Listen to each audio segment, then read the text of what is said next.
नमस्कार साथियों, मैं दीपक पाटीदार और नॉलेज विलेज की इस वीडियो में बात करेंगे एक ऐसी घटना की जिसके बाद आपको अपनी चुनी हुई सरकारों पर शर्म आने लगेगी।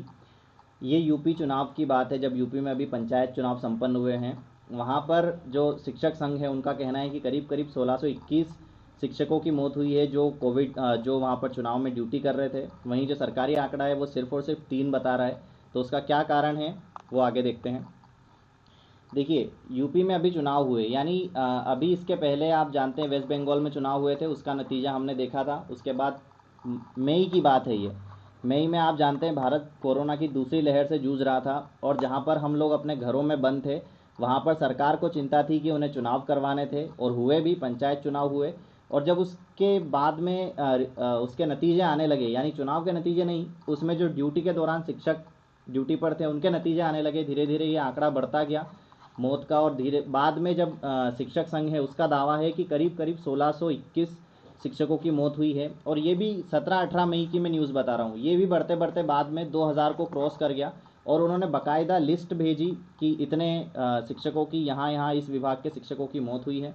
मगर सरकारी आंकड़ा देखिए, सरकार का कहना है कि सिर्फ और सिर्फ 3 शिक्षकों की मौत हुई है।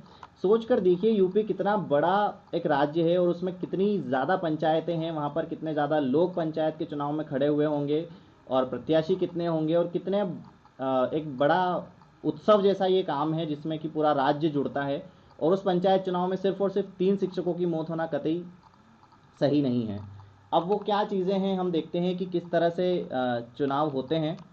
तो इसमें 3 चरणों में हम इसको बांट सकते हैं। पहला जो दिन होता है वो ट्रेनिंग का होता है, यानी शिक्षकों को बुलाया जाता है और उन्हें ट्रेनिंग दी जाती है कि आपको आने वाले 2-3 दिनों में क्या क्या करना है।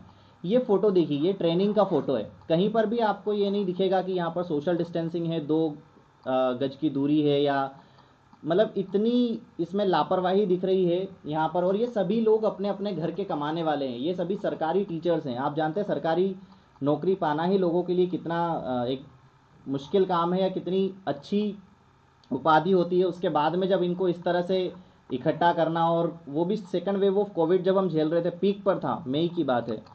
अब सेकंड इसमें क्या होता है, सेकंड होता है 2 डेज पोलिंग ड्यूटी, यानी 2 दिनों के लिए पोलिंग पर ड्यूटी लगाई जाती है। जिसमें पहला जो दिन होता है, उस पहले दिन में सिर्फ और सिर्फ प्रिपरेशन होती है, यानी व्यवस्थाएं चेक की जाती है कि सारे सामान सही हैं या नहीं है। और दूसरे दिन क्या होता है, एक्चुअल वोटिंग होती है। वोटिंग का फोटो देखिए आप, कहीं से कहीं तक आपको ये नहीं लगेगा कि ये कोरोना की दूसरी लहर का फोटो है, बल्कि ये उसी समय का है। यहाँ पर ना सोशल डिस्टेंसिंग है, ना कोई मास्क ठीक से लगाया हुआ है, सारे आधे तो नाक के नीचे ही लगाए हुए हैं। यही लोग अंदर जाएंगे, यही लोग वहाँ पर वोट कास्ट करेंगे, और वही टीचर्स इनका वोट काउंट करेंगे बाद में। थर्ड जो थिंग होती है वो होती है काउंटिंग ऑफ वोट्स, यानी कि मतगणना की जाती है। ये मतगणना के फोटो है। यहाँ पर देखिए किस तरह से इनको घुसा घुसा के बिठाया गया है, और ये बेचारे दिन रात यहाँ पर दिन दिन भर इन्होंने क्या किया है, मतगणनाएं की हैं। ना किसी तरह का ये अगर सरकारी ऑफिस होता जहाँ पर कोई नेता बैठ रहा होता तो यहाँ पर बाकायदा एसी कूलर लगे होते, मगर इनके लिए ऐसी कोई व्यवस्था भी नहीं है। उसी में ये अपना दिन भर इन्होंने काउंटिंग की।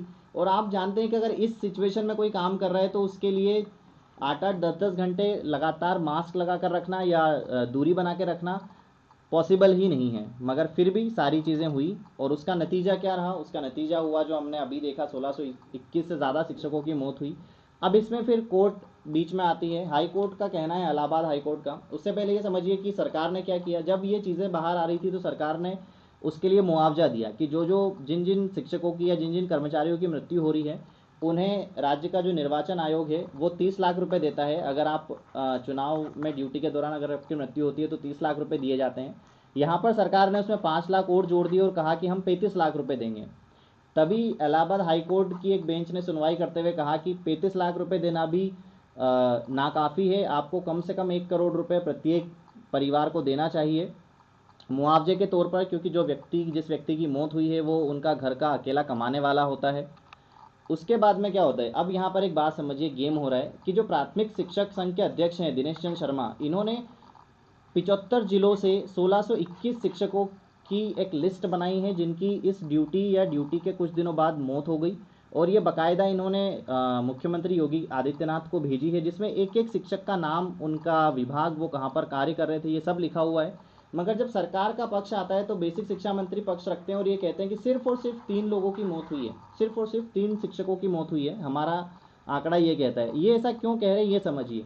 इनका ऐसा कहना है कि हम सिर्फ ड्यूटी के दौरान हुई मौतों को काउंट कर रहे हैं। यानी जो मैंने आपको कहा कि जो एक दिन होता है जिसमें वोट एक्चुअली में वोट डाले जाते हैं, और जो एक उसके बाद का दिन 1-2 दिन होते हैं जिसमें वोट की गिनती की जाती है, अगर वहीं पर आपकी मौत हो जाती है तो ही आपको वो मुआवजा मिलेगा। यानी 1 करोड़ तो छोड़िए, वो 35 लाख लेने के लिए भी आपको सरकार के अनुसार क्या होना चाहिए पता है? आप सुबह गए, आपने ड्यूटी की, और जो आपकी शाम की ड्यूटी खत्म होने के बीच के जो 8-10 घंटे ना, उसी में आपको कोविड होना चाहिए, आपकी कोविड की रिपोर्ट पॉजिटिव भी आनी चाहिए और उसी समय आपकी मौत भी होनी चाहिए। मतलब कोविड को मजाक बना के रखा है। इनका कहना है कि जो वहीं पर मर गया, उसी समय मर गया, उसी को हम सिर्फ क्या करेंगे, उसकी काउंट करेंगे कि वो ड्यूटी डेथ ऑन ड्यूटी है, और उसी को सिर्फ मुआवजा दिया जाएगा। हम सभी जानते हैं कि कोविड एक ऐसी बीमारी है जो कम से कम 8 दिन 10 दिन बाद भी जिसके सिम्टम्स दिखते हैं, और जो व्यक्ति वहाँ से पॉजिटिव होके गया, जो टीचर वहाँ से पॉजिटिव होके गया, वो घर गया, उसने अपने घर में परिवार वालों को भी हो सकता है कोविड वहाँ से हुआ हो, उनके दोस्तों को, रिश्तेदारों को, सबको कहीं ना कहीं काफ़ी दिक्कतों का सामना करना पड़ा था। मगर जो सरकारें हैं वो आंकड़ों पे चलती हैं, हम सभी जानते हैं। अब ये देखिए, ये सूची है, बाकायदा शिक्षक संघ ने बराबर एक सूची जारी की है जिसमें सभी शिक्षकों के नाम और वो कहाँ पर कार्य करते थे, उनका विकास क्षेत्र कौन सा है, ये सभी चीज़ें उसमें लिखी गई है। ये एक खबर और आपको झकझोर देगी। इसको लिखते वक्त मुझे काफ़ी ऐसा फील हुआ कि ये क्या, हम किस सरकारों को चुन रहे हैं और सरकारें किस तरफ जा रही हैं, क्या हम डेमोक्रेसी से थोड़ा हटकर तानाशाही की तरफ जा रहे हैं। ये एक शिक्षिका हैं, इनका नाम कल्याणी है, और इन्होंने बाकायदा निर्वाचन अधिकारी को एक पत्र लिखा और उसमें इन्होंने कहा कि मेरी जो अभी एक क्रिटिकल प्रेगनेंसी का, मतलब मैं जिस स्टेज पर हूँ वो एक क्रिटिकल प्रेगनेंसी है, यानी ये प्रेग्नेंट थी, और इन्होंने चाहा था कि इन्हें उस ड्यूटी में नहीं रखा जाए, उस कार्य से मुक्त किया जाए, क्योंकि ये काफ़ी रिस्की वर्क है। मगर ऐसा नहीं किया गया, इनकी नहीं सुनी गई, इनको ड्यूटी से नहीं हटाया गया, और इन्होंने बाकायदा अपनी ड्यूटी की। आप कहेंगे कि चलो ये पैसे के लिए कर रहे होंगे, मैं कहता हूँ इन्होंने अगर ड्यूटी से मना किया तो इनके खिलाफ एफआईआर का इन्हें धमकी दी गई। इन्हें कहा गया कि आपकी एफआईआर की जाएगी आपके खिलाफ, क्योंकि आप रूल्स ब्रेक कर रहे हैं, और दूसरी चीज़ आपकी नौकरी भी जा सकती है। तो इस तरह की चीज़ें निर्वाचन आयोग की तरफ से शिक्षकों पर दबाव डाला गया, जिसके चलते शिक्षकों ने नौकरी की, और बहुत दुखद घटना है कि उसके 3 से 4 दिन बाद ही इन शिक्षिका की मौत हो गई, यानी एक प्रेग्नेंट लेडी की डेथ हो गई। So that's it for the day. इस वीडियो में अगर आपको ऐसा लगता है कि ये कुछ ज़रूरी जानकारी इसमें है, और आपको ये सब चीज़ें अपने बाकी साथियों के साथ, दोस्तों के साथ, रिश्तेदारों के साथ भी शेयर करनी चाहिए, तो वीडियो को शेयर करें। आपको हमारा काम पसंद आता है तो चैनल को सब्सक्राइब करें। Thanks for watching, take care all.